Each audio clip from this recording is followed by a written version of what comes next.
As for why it developed somewhat into a preserve, ultimately a conservancy, it didn't start that way. It was for family recreation, but it just so happened that my father and my mother too, they really loved the older trees and they didn't want to cut them.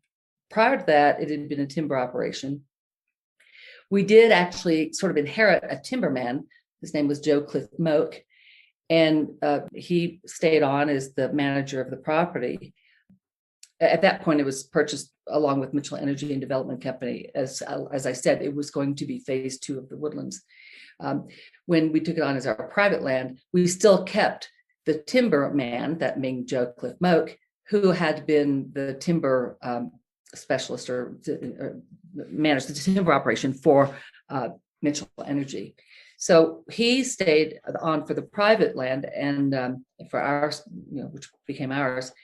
And my father asked him not to cut the old trees.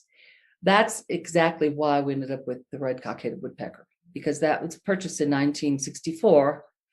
Well, at that point, the trees were only about 45 years old. There'd been a major clear cut in 1919, and the whole region really. And as they built Texas really with that lumber.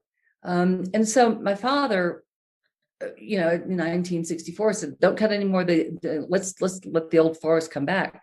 And so the older trees were kept intact, and which meant by 1989, when we were notified that we had this high concentration of red cockaded woodpecker, at this point they were 60 years old, or one thing math there. But at the point they were 60 years old is the reason when they tend to develop red heart.